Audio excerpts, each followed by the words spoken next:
Hello. Hello, everybody. I see a lot of people in the chat already. Oh, hey, Croatia. Nice to see you. Hey, chat. Chile is also here. A lot of all-time veterans. Good to see you all. And Chipagos as well, of course. All right, so welcome everybody to the first ever Heroes and Generals 2 live stream. We will go through the questions you guys have been sending our way since the launch of our Kickstarter. Um, During the live stream, you will also see some gameplay footage, which you have already seen in the trailer, just a little more coherent now. So let's go on with the introductions. Today I'm joined by the production manager, who some of you might recognize, Greenbow. Say hello, Greenbow. Hi, Ne everyone. Hi, chat. Next one is Medlin, the head of publishing at CLM. Say hello. Nice to meet you, everyone. And of course, we're also joined by Hades, who will be making sure everybody is comfortable in the chat. Say hello, Hades. Hello, guys. And on to me, I'm Umbra. I'm the marketing manager of Heroes and Generals, and I will be curating the questions and making sure everything is up to speed. So without further ado, let's get on to the questions. So the first question. We have never heard much from TLM.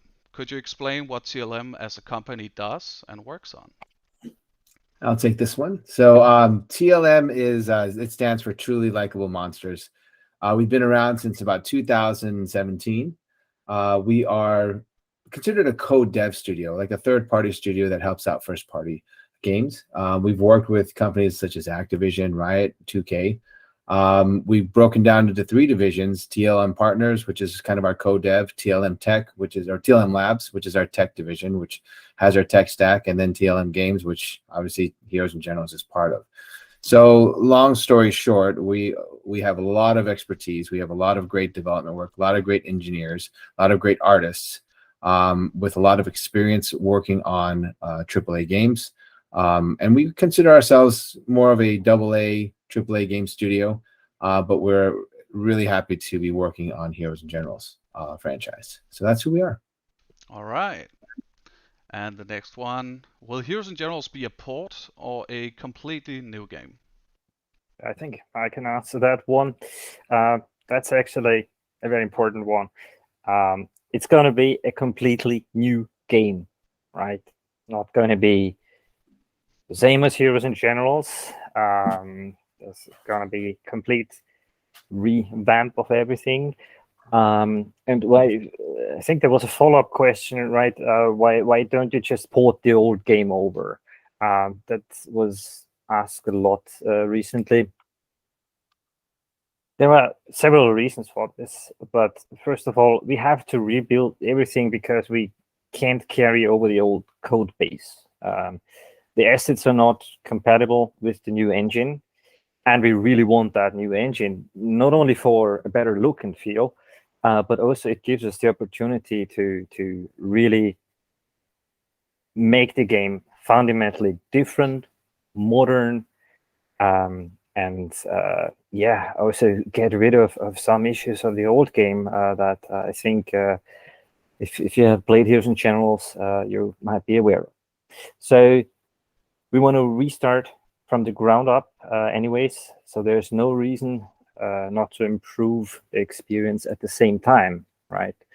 And it would be a missed opportunity if we just port the game, and by doing that, also copying all the not so good things of Heroes and Generals 1. We want to really use this opportunity to improve the experience and make it more true to the original of to the original idea of what Heroes and Generals was supposed to be. And but yeah, technical reason we can't just carry over the code base. It's not compatible with the engine.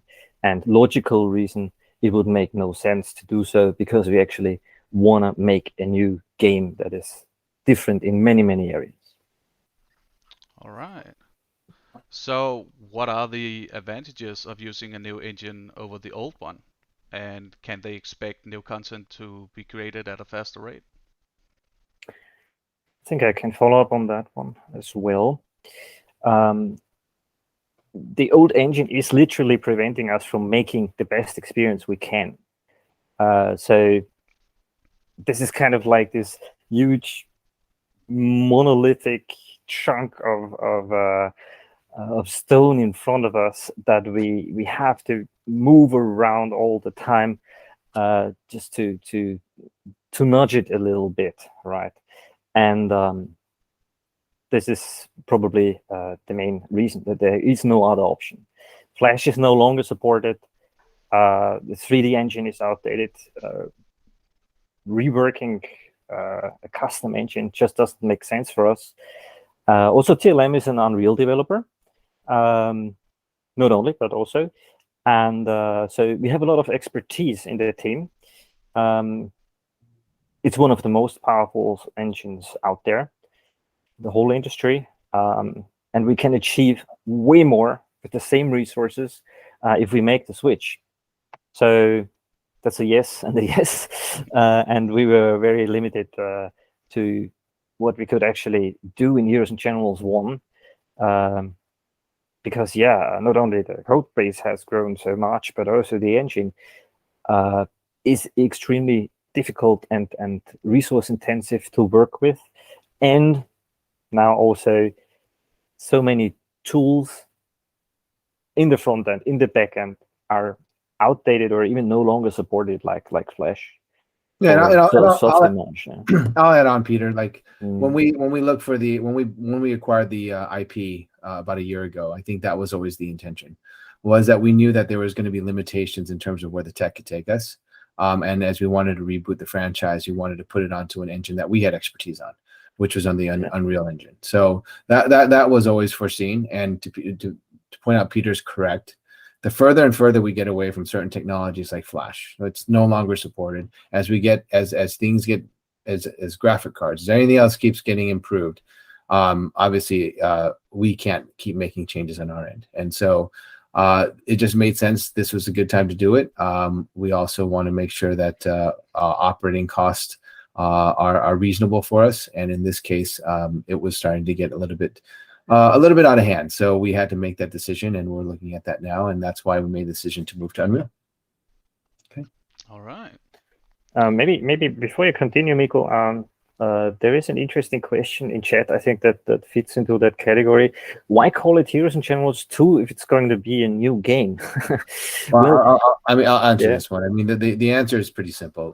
Heroes and Generals it's a franchise, right? Heroes and Generals, it has a very specific kind of way that the game is created. So it's a first-person shooter. It's a free-to-play first-person shooter with a light RTS element to it, set in a World War setting, right? Put in a World War setting.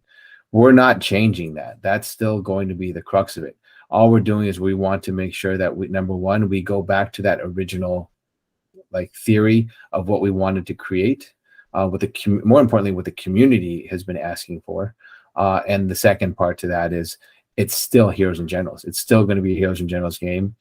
We talked about, graphic fidelity, photorealistic. It doesn't have to be that. We want to make sure it runs on a wide array of computers out there, so that any rig that you've created, any rig that you've had, or any legacy rigs you've had, we want to make sure we can kind of hit as that broad spectrum.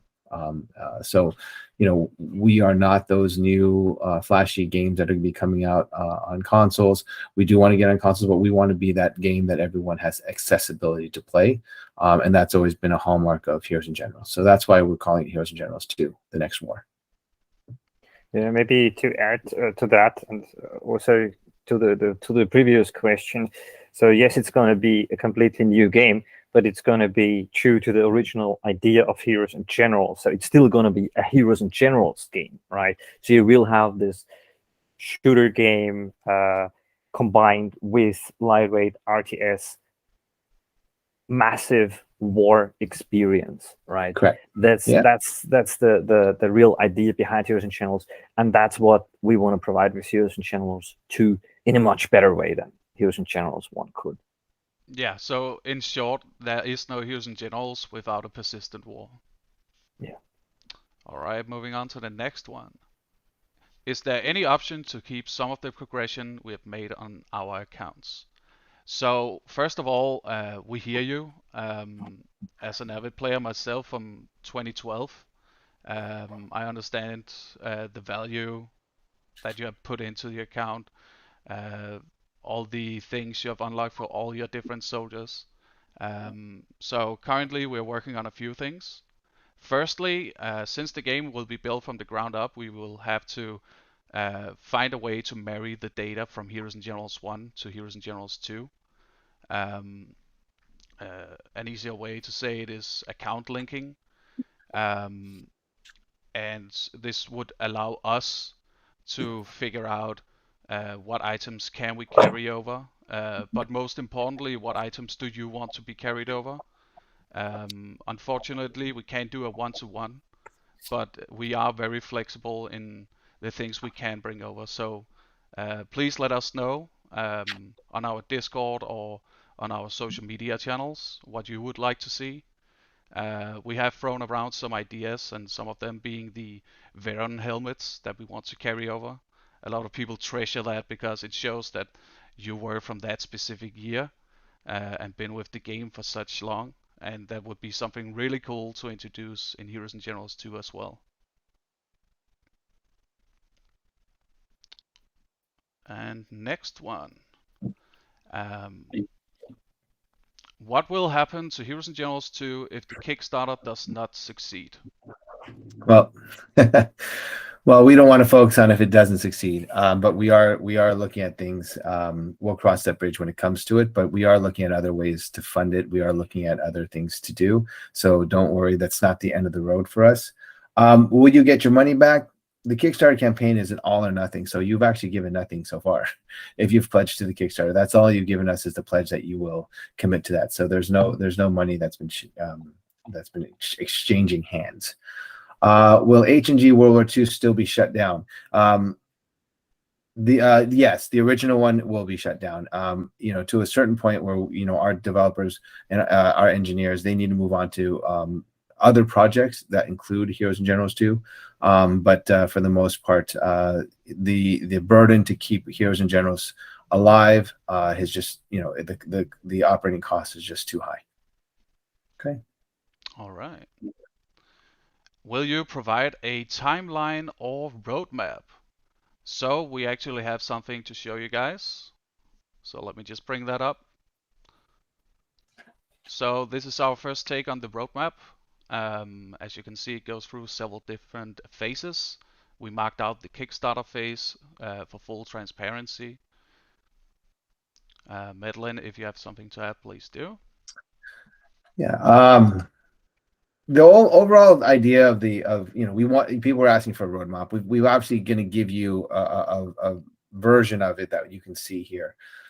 Spring 2024 gives you the Kickstarter. That's what you're going to be getting if you commit to the Kickstarter. And then we wanted to give you also a look beyond that, knowing that in spring 2025, that's where the alpha, early access, and then when we go live. But it doesn't end there. So after that, obviously this is a live ops game. We're going to continue to create more and more content. We've talked about all different versions. I would even say we've even discussed things like UGC. So, if you guys want to create your own maps and things like that, we were thinking about a sandbox type, but again, no commitments to any of that. We're just saying that these are the things that we are talking about in the future. So we are not treating this as Heroes and Generals is done. We are treating this as Heroes and Generals will live on and will manifest itself. We just have to ensure what that timing looks like. The money will, the Kickstarter campaign was literally that, to kickstart the development of it, to accelerate it in a certain way that we can get it out as quickly as possible. If that doesn't work, it's okay. We'll go back to the drawing board and we'll figure out how to bring it out and when it'll come out from there. But this is a quick snap preview of what it could look like. But as you guys know, in game development, things change all the time depending on a lot of factors. I think it's also important to say that we will be sharing this image after the live stream. So you can take the screenshots, but rest assured it will get out to you. All right. So moving on to the next one. If you pledge for the Kickstarter, is there a forbidden names or clan names? And what happens if multiple people claim the same name? So, oh, 1 second. There we go. So we reserve the right to reject names that seem offensive or inappropriate. If that's the case, you will of course have the possibility to choose another name. The names are first come, first serve. So keep in mind that when you're reserving the names and clan names, we will be doing it through a survey on Kickstarter that will be sent out when the project succeeds. And I think we covered that question. Moving on to the next. Will there be new pledges, seeing the most expensive ones have been sold already? The answer is yes. We're actually in the midst of launching new pledges. We launched the initial ones without a lot of community feedback. Now that we've seen the feedback, we're actually going to be putting some other things together based on that. And foremost, send in more pledge ideas, because if they make sense, we put it in there and we're going to work on it. So there you go. We'll consider everything within reason. Let's put it that way. Yeah, and we will of course announce when the new pledges are going out. So stay tuned for that. Is there a way to support the Kickstarter if you do not have a credit card? Unfortunately, no. For the Kickstarter campaign anyway. So we don't run Kickstarter. It's a program, as you guys all know. And they only take credit cards based on their reasoning. So is there another way to Kickstarter? You can go out. I think there's some ways that you can go out and get a money card or a somewhat of a gift card that you can utilize, but for the most part, it has to be tied to a major credit card company. So again, we don't control that. It's a lesson learned from our part that a lot of our community don't necessarily use credit cards or have credit cards. So understandably so, that is a limiting factor. But unfortunately, for the platform we chose on Kickstarter, that is a policy of theirs, not ours. And also, if you can't make any pledge because you don't have a credit card or just simply don't have the funds, you can always help us share the word and get it out and help us that way. Yeah. Yes, anything that you can share with your family, your friends, knowing that we are here to try to keep Heroes and Generals alive as long as possible. Is it possible to make Heroes and Generals 1 open source, or give the players the ability to rent servers themselves so they can keep playing the game? Yeah, I think I can answer that one. That's sad but true, but it's a no. I have to get a little bit technical here. The nature of Heroes and Generals as a persistent war game is that it requires a distributed server architecture. With a central war server cluster, distributed nodes. That is not like setting up a Minecraft server. It's a little bit more complicated, and the game was not made with that in mind, right? So it's not just we could set it up and basically it's there, or you could set it up and it's there. It requires a whole IT department to set up and to maintain. So and quite a big infrastructure. So unfortunately, that is a big technical limit there. But there are also other limitations, which are if we would make it open source, it would require us to remove certain licensed technology, and also some parts of the code that are still, even more than 10 years after Heroes and Generals 1 started its development, are still considered quite innovative technology, and that are now entering TLM labs as part of their knowledge base. So we wouldn't actually want to make that open source because it's still quite some innovation in there. So several reasons, right? Technical one and the logical one. So sadly, no open source Heroes and Generals. Heroes and Generals 2 is, Heroes and Generals 1 is loved, but also has a lot of issues. Are you aware of these issues, and how will you make sure they get fixed? And why weren't they fixed in the past? Yes, I think I can also answer that one. Being with Heroes and Generals 1 for over a decade, yes, we are aware of those issues. I started playing Heroes and Generals in 2012, so I know what you're talking about, right? We were actively listening to feedback from the community, and we want to address those issues at the source. And that requires us to move to Unreal Engine 5. And by moving to Unreal Engine 5, we will be able to address those concerns that the community has spoken out. And many of them will be resolved just by switching to the new engine. So there is a lot of benefit in doing that basically right out of the box. I was just recently looking into some pathfinding demos or tech demos that we tried, and maybe you know from Heroes and Generals 1, when the bots get stuck at certain places and so on and so forth. And we tried the same in Unreal Engine 5 with pretty much out of the box code, and it works so much better already just out of the box without huge amount of coding. So there are so many benefits just by moving to the new engine. That's incredible. How much does the demo footage used in the Kickstarter represent the final product? So as you can see right now, the demo is playing, and the demo footage is very, very early. It's a testing ground on how Heroes and Generals 2 would run in Unreal, and we still have a lot of work ahead of us. Yeah, maybe it's also worth mentioning this is really just a tech demo, just to get an idea of how it could look like in Unreal, right? How could it be to get a feel for it in 3D, and not just as an abstract idea.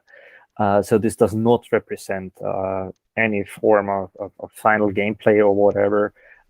Like this will be completely discarded, and then we actually start working on that. Well, Peter, so I'll say this. This is the natural evolution of development, game development, right? Yeah. We're in the discovery phase of what works, what doesn't work.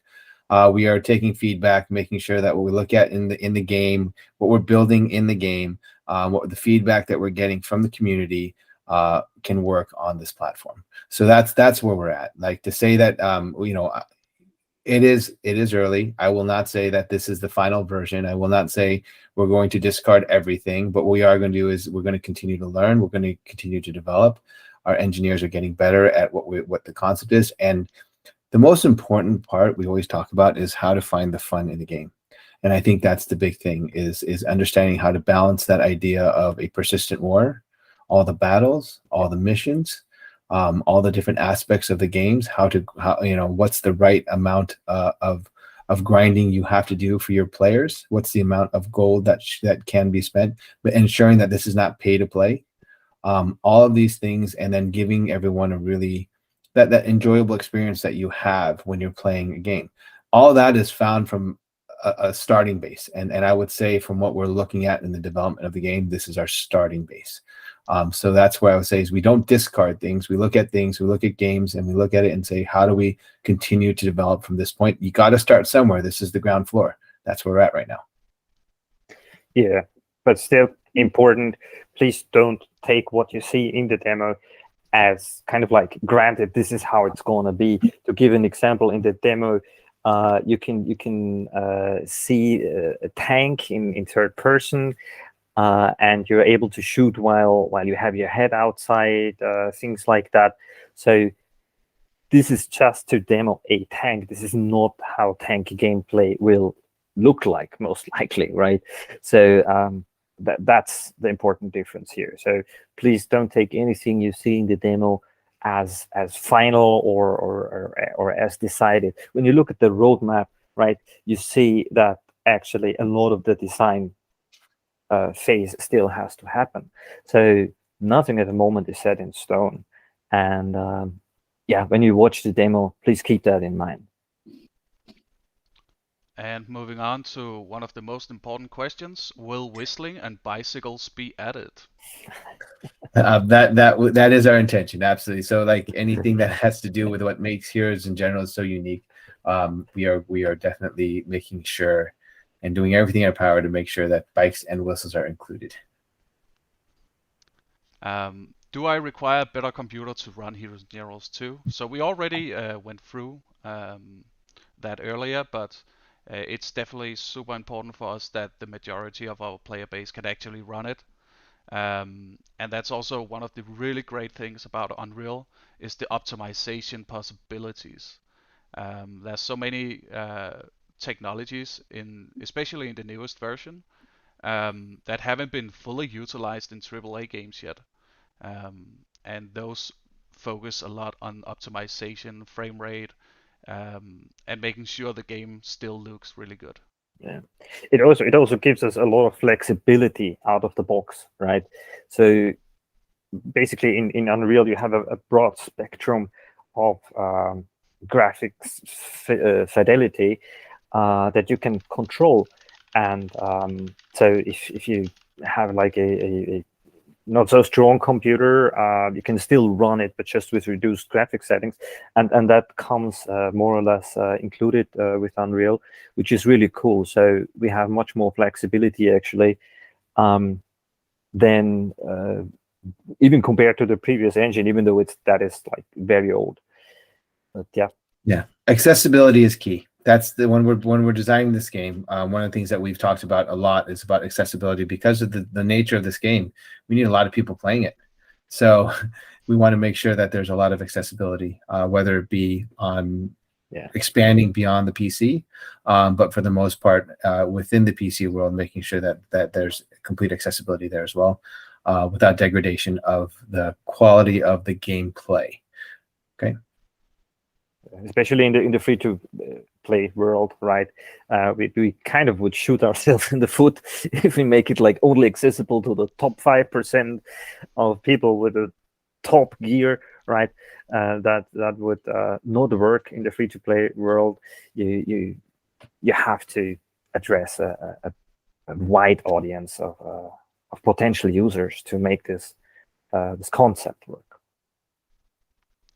Will the game be available on other platforms / have controller support?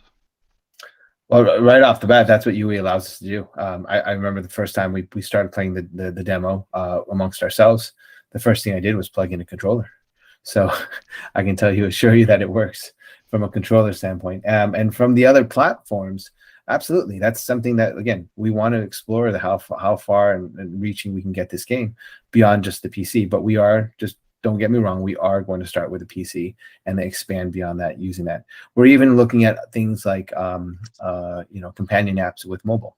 What does that look like potentially with having that persistent war, having the generals access a companion app to be able to better monitor things for a dual screen. We're looking at all those options. Again, what we can build obviously takes time. So we'll see from there, but that's what we're looking at. Yeah, and also the companion app we are exploring a little bit with might also give a flashback to some of the players who used the old Heroes and Generals 1 companion app. So it's definitely on our minds. The good news, though, is technology has advanced since then, right? I remember when we made the first companion app, the mobile app for Heroes and Generals. Maybe some veteran players will still remember that. That was when kind of like mobile gaming was just coming out, and for the first time in history, you could play a game on a mobile device at all. So now the world has changed in the meantime drastically, right?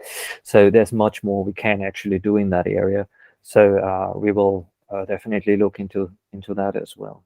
I mean, it's not far off to say that the phones today is probably within the same power range as the computers that ran Heroes and Generals back in the day. It's quite crazy. So next question is, what will happen with the Soviet faction? Will there be new factions? Yeah, I can answer that. The new game will have two factions, Axis versus Allies. So no Soviet faction. But what we want to do is feature gear and cosmetics for multiple sub-factions, which can include the Soviet one, right? So if you like Soviet stuff, from vehicles to uniforms to hats and weapons, that's definitely something we will be looking into, but not only Soviets, but also other sub-factions, right? So we really wanna group up the gameplay into Axis versus Allies, but below that there will be basically multiple participants of World War II. It's hard to say nations, but we call it sub-factions, and so you will have access to those things. Most probably not like from the beginning on, like when we do the vertical slice of the game, where we really focus on the basis of gameplay. But as the content gets added to the game, also that will be added. And the idea here is we simplified the factions just to two subsets so that the community can dictate themselves how they want to set themselves up in this, right? So if you have your own clan, you have your own group. It's the same thing as if, let's say, you were in the Green Berets Operational Detachment Alpha, right? The ODA group 595, right? Those are from the guys' movie I just saw called 12 Strong. You can create your own clan of 12 people doing that. People will know you. You can build your own reputation as a clan, but it has no effect on the actual gameplay because this is all cosmetic. But it is something that the community can really get behind, in our opinion, because that's what we want to do. We want to create our own factions. We want to be able to say, oh, this is our group. These are the people who represent my group. And I'm going to customize it to make sure that we're well represented, as it would be. So we are really big into looking at historical events, historical groups, and giving kind of that homage to the community to allow themselves to create that kind of faction. If you guys are the elite, prove it, show it, and then show your allegiance to that. Those are the things that we thought about when we were creating this kind of concept of, hey, let's back down. Let's not dictate who these guys are going to be playing. Let them dictate themselves. Whatever faction they want to build, they can go Axis, they can go Allies, and they can figure out from there, from within that, create their own ranks. And that's kind of a wish list of mine in personally, because I think that's part of the game, is that we are just providing the framework for the game and providing the actual tools to use it, but it's the community to really shape it and put it together where it can be. And I think that's the biggest thing that was missing from the first Hero Gens, or at least we got away from it a little bit, was that we weren't listening enough to the community. I think it also carries into one of the big problems with Heroes and Generals 1 is when the Soviets were added, a lot of players already were very comfortable in the existing factions. So looking forward into the future, what have we learned from that? Sub-factions will eliminate that problem. So if we want to add new sub-factions, you don't have to start exactly from scratch, and also your prominence on the RTS map isn't severely halted by the large amount of time you might need to play to get up to speed in a new faction. So that's definitely where our focus is. And not only that, if you're speaking like comparing it to the introduction of the Soviet faction here in Heroes and Generals 1, one other learning experience there was, if you want to do that, and it's really a gameplay faction, right? Like a third fully fleshed faction in a gameplay sense, not in a more cosmetic sense, then you also need to provide a full suite of competitive everything, right? Vehicles, weapons, mods, everything, from the get-go. You cannot just gradually add content. You basically have to provide at least a minimum set of everything that is also present and available for the other factions. So this is quite a difficult task as well. So it makes much more sense to have two main factions and then add to them with sub-factions, instead of trying to really make like multiple gameplay factions that all need to be competitive against each other from the get-go, from day one when they get introduced. Right? There's a lot of considerations there, and it's from our learning experience a much better approach to have two factions and add to them. How many soldiers will there be per battle? So right now we can promise at least 36 players in total. We really want the players to have the feeling of large-scale battles, but we are actively exploring the ability to increase the player number. But at this point, this early in the process, we can't promise more than that. Will it be possible to play the game without being in a squad? And will it be possible to switch to change the line without a squad? I can take that one. So we definitely want to rework that system, right? But also there is no final design yet. We do know, like we all know from the current game, the line switching mechanic was hard to understand, not very transparent, felt a little bit clumsy, right? So we definitely want to rework that, make it more transparent. Also, when it comes to like automatically being a squad, this is a very technical question, right? Does the game treat a single player also as a squad or not? So there are a lot of implications also on a technical layer. This is why we still have not set that part in stone and are working on designing that. And please give us your feedback, right? Like if you say, hey, please bring back line switching that adds so much strategic components or something like that, or I want to be the lone wolf, don't automatically put me in the squad, things like that. What would you like to see, right? And I think that's also important. We want to, as you said, Mikkel, earlier, right? We really want to take in Heroes and Generals to the community input serious from the beginning on, right? So please be part of this and contribute. Talk to us. What do you like? What do you not like? And we will definitely then put those things into the design. And will there be a hard cap on how many tankers, recons, and pilots can play in a game or map? Yeah. It's also a very, very detailed question, right? Also here, no final design yet, but of course we're aware of this specialist, some people call it specialist spam, but it's actually a whole category of things that tie to each other, right? Like we have tankers, recons, pilots, and so on, soldier types that automatically creates a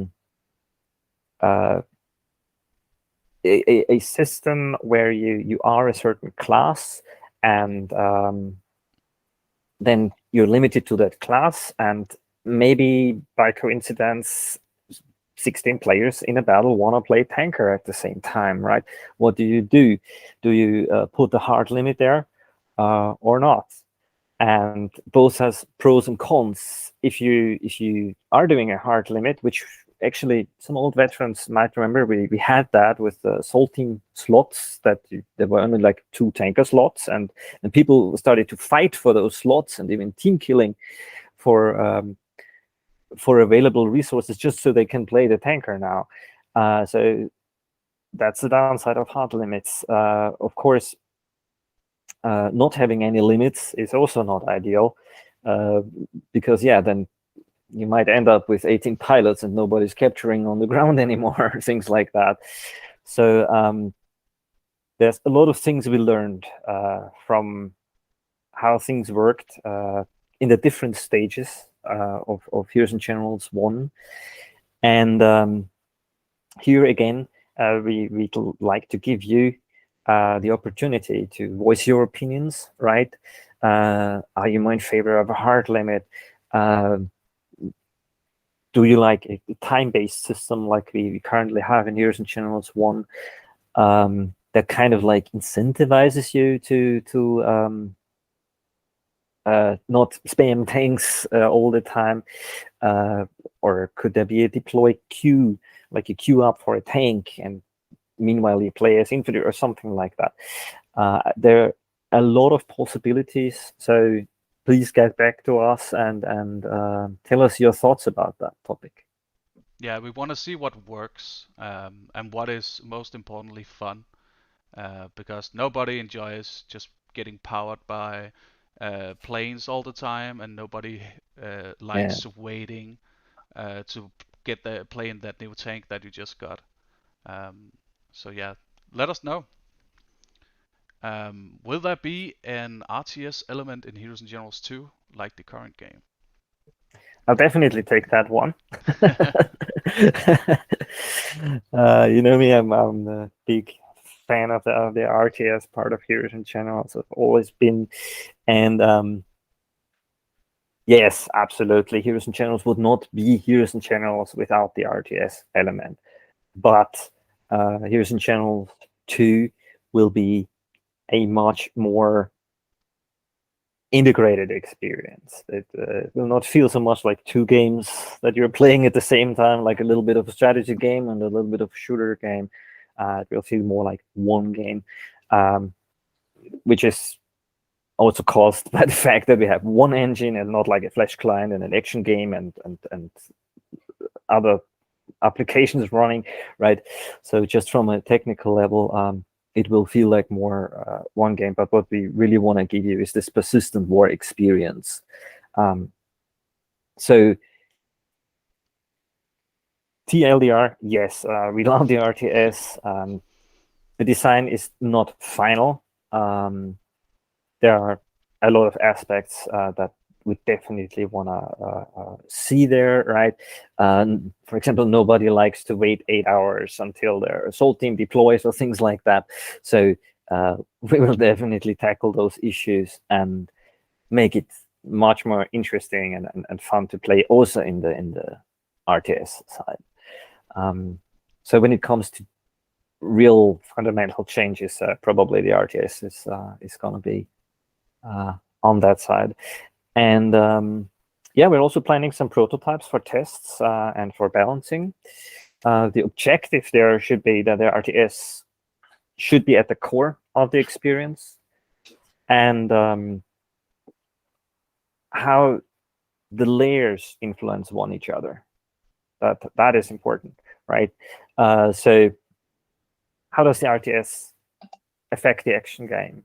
How does the action game component affect the RTS? And we want to add more ways to do that, not just moving assault teams, so other things. And there are also other layers like social, clan, war stories, things like that. So we want to have a much more profound experience and not so quote unquote flat. What will it look like, the new RTS? As we said, the design is not final, right? So we are still working that out. And of course, as soon as we have something, we'll let you know. And you can discuss, give feedback and things like that. Yeah, and speaking of RTS, will there be more focus on the wargame mode than in the current game, where most players play staged? So when Heroes and Generals 1 were developed, they needed a playground, which ended up being stage battles that you see today. And we see a contradiction to the vision that we have for Heroes and Generals. Everything you do must affect the war.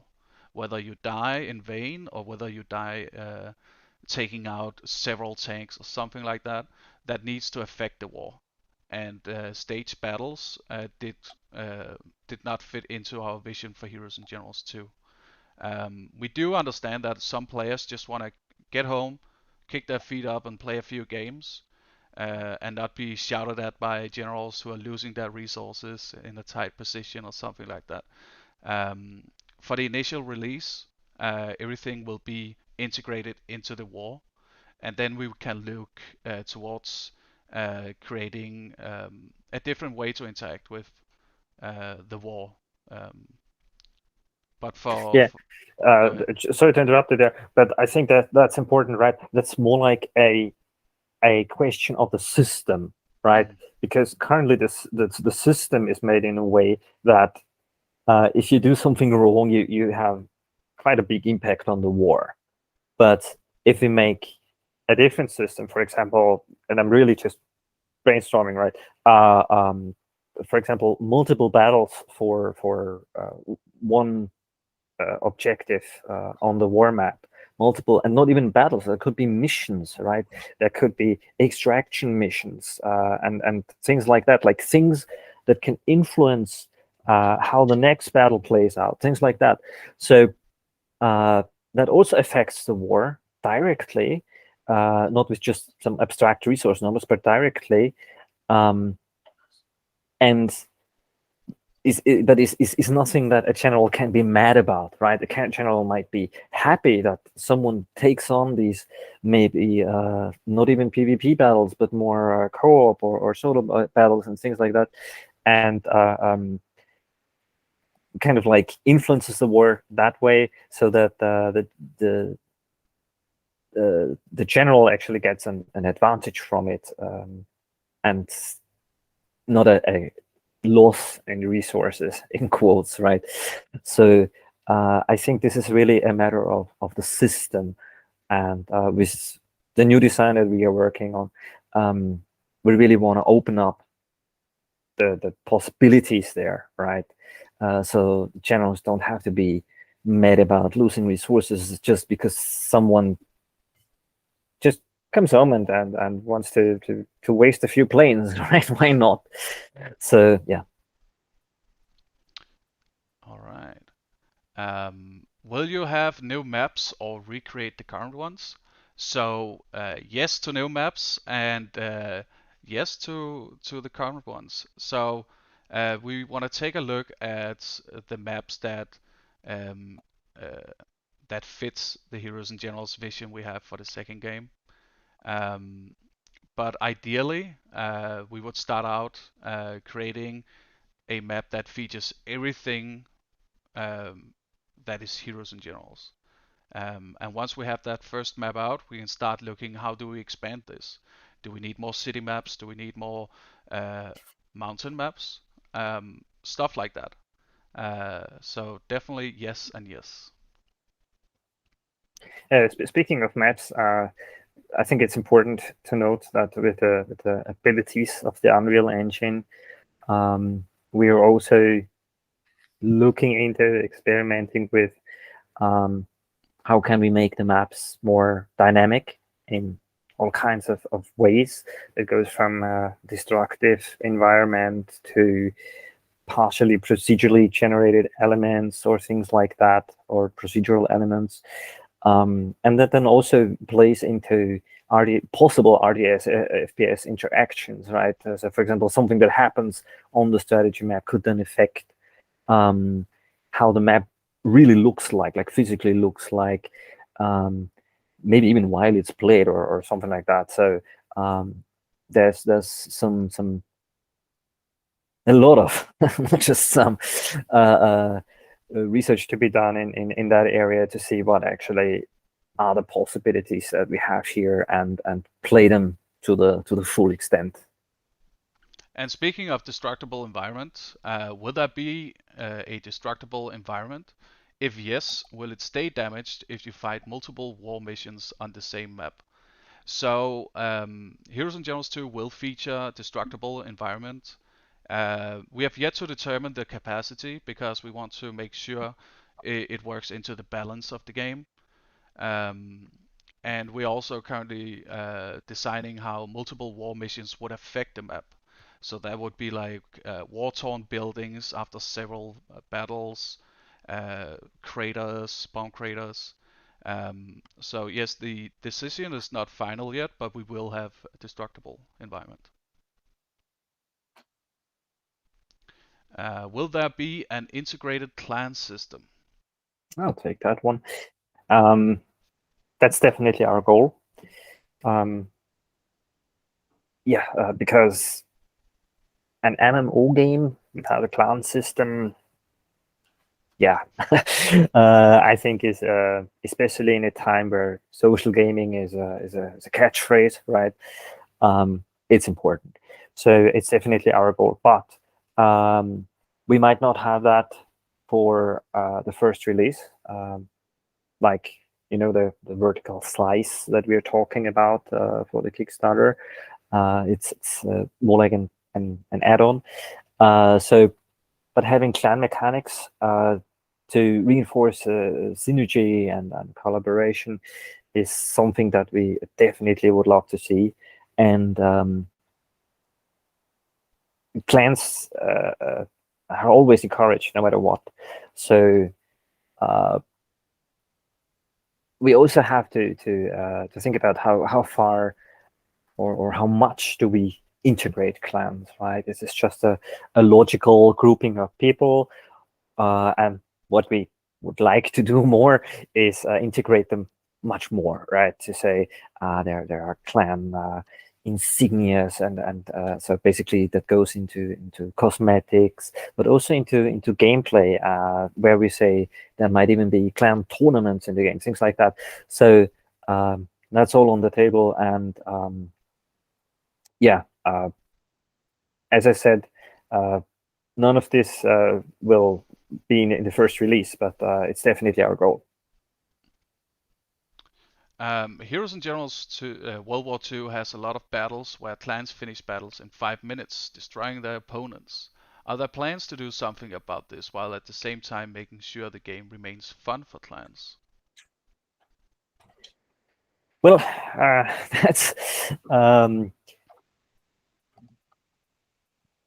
that's a long question. So you're saying it has a it's about people getting basically steamrolled, right, by clans, if I read that correctly.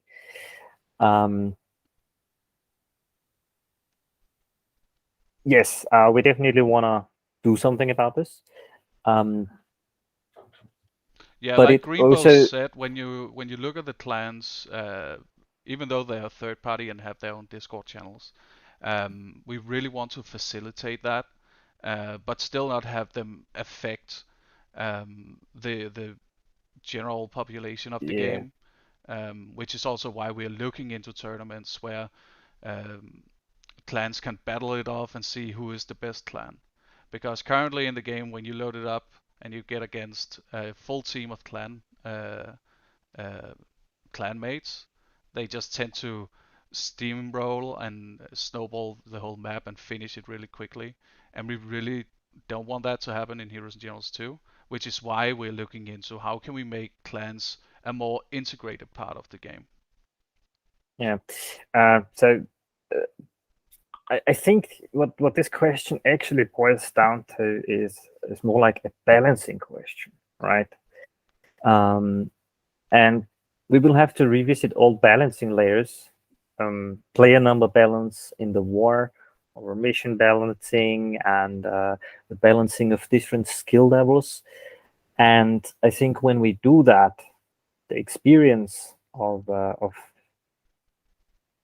clan as a group of players that plays together, steamrolling an unorganized group in 5 minutes will simply not be there. So if we do those balancing aspects right, then you will not run into this situation.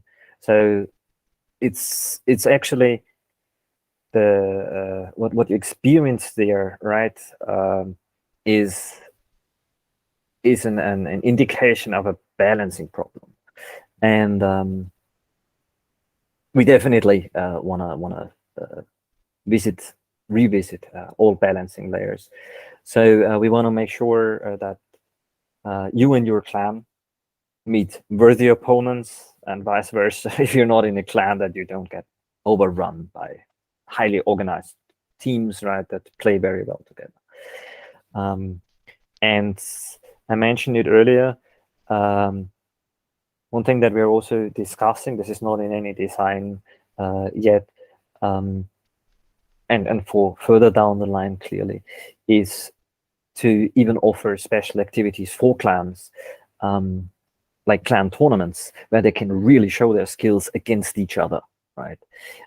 So currently there's actually no room in Heroes and Generals in the current version for clans saying, "Hey, I'm an organized group, and I wish to play another organized group." This is not possible unless they meet up somewhere outside of the game on Discord or whatever, and try to arrange a battle.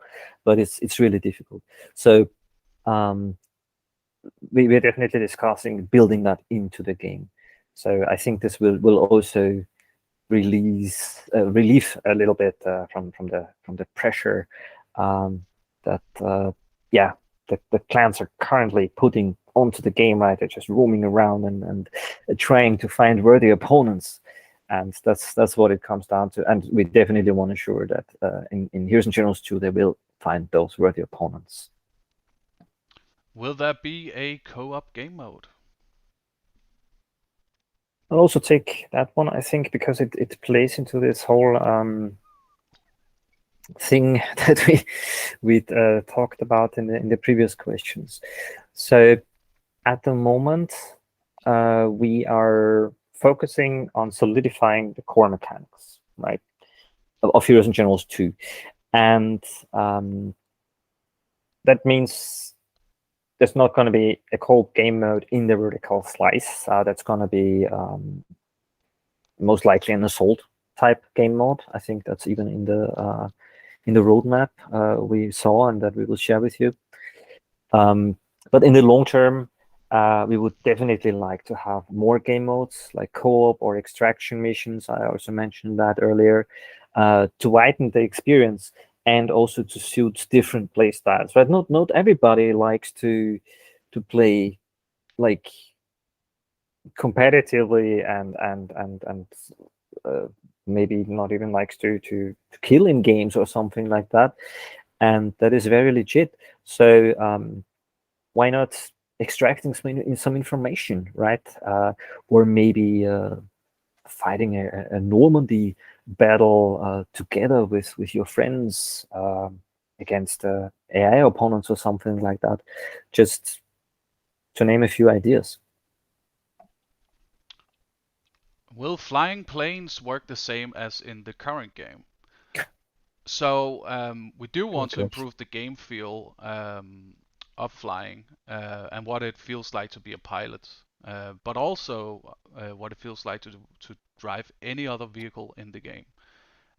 So the positioning will be the same, and definitely not like other games you see on the market. Will the 6 classes remain the same in Heroes and Generals 2? Infantry, Pilot, Tanker, Paratrooper, Recon, and General. I think I can answer that. That's going to be also one of the large changes, if you will, or if you compare it to Heroes and Generals 1. I mean, there are so many large changes. But in Heroes and Generals 2, what we want to do is offer a more flexible class choice. So your soldiers will be able to play different roles instead of being forced to commit to one class. And when looking for a mission, right? So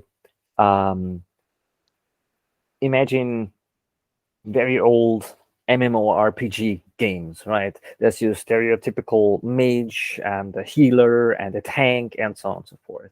But gaming has moved on, and so will Heroes and Generals, with not forcing class choices, but giving you flexible soldier roles. And that has a lot of impact on very, very many aspects of the game, also balancing aspects that are very positive. So it can drastically reduce waiting times because it's easier to find opponents because you're not strictly limited to one class. And it will make, for example, the deploy menu most likely easier and simpler because you don't have to worry about the class so much. All you need to worry about is actually, is there enough resources? And then you can play that role, something like that. So we definitely want to aim for a more flexible system, and not nailing you down into one class choice, and you can't escape from it, right? So that's what we want to prevent. What does grinding in Heroes and Generals 2 look like? So grinding often have a very negative connotation. It is kind of a scary word, but a bit of grinding for long-term goals is perfectly valid. Right now, it's just way too much in Heroes and Generals 1. Due to what we talked about, the classes, if you want to switch up, if you want to main a tanker, you have to do a lot of grinding. And we definitely want to keep the game fun, and the achievements you can get from long-term grinding is big goals you set for yourself. So we don't want to limit access to fun. All right. I think we are reaching it's been the an end of hour. time. Yeah. And maybe we can do one more. I'll address one more question that seems to come Yeah. up is the 2 million and the 3 million. And so, we're not skirting the question. The question is one that is somewhat, it's not difficult to answer. It goes toward our development of the game. It goes to the number of headcount we have. I know that there's been some questions about, well, it's a small team. Well, the original team was much smaller than what we're building right now, and so the future team is actually quite big. I don't want to say big, but it's the right size for the game that we want to make. Now, why did we cut the scope from 3 to 2 million? Pretty simple. 3 and 2 million. It's not a small ask. It's a big ask, but we just cut scope. And it doesn't mean we cut scope of the game. It just cut scope of the game of what we're going to deliver at what time. So we when it comes down to it, when you look at the paradigm of what it takes to build a game, it's just man hours and man months. And so what we take out is, okay, well, if this feature is going to take this long, we'll cut it for now. Doesn't mean we're cutting it for good. It's a great part of having a live ops game, but we are going to cut scope so that we can get it down to where we think the heart of what Heroes and Generals game is all about, and making sure that still exists. We wanted to give you more, but the community spoke. 3 million was too much. I know people will believe us, people won't believe us. It's the truth of the matter. We're trying to be as truthful as we can to you. But I will say you will get the game that we believe needs to be made for Heroes and Generals within the amount, and it comes down to the amount of people we put on the game and the amount of man months and man hours. That's how you calculate what you're going to get. Okay, so we're not skirting the question, and we want you guys to know that I saw it. I'm looking at the chat as we speak. That's when my head turns sometimes. But I wanted to make sure that we address that. And again, if you guys have better ways of making this game, please, we are open to suggestions. We're not that kind of developer that goes, oh, well, we're not going to listen to you. What do you know to make a game? Well, we believe everyone has that. If you're willing to ask a question and you're willing to say that, hey, I have ideas, send it to us. We're always willing to look at them within reason. Okay. All right. So I think this is where we wrap up. So this live stream will be available for those of you who joined later. And the roadmap will also come up soon. So thank you everybody for joining. It's been a fun hour going through the questions. and we look forward to sharing more information with you. Thank you. Thanks, everyone. Bye.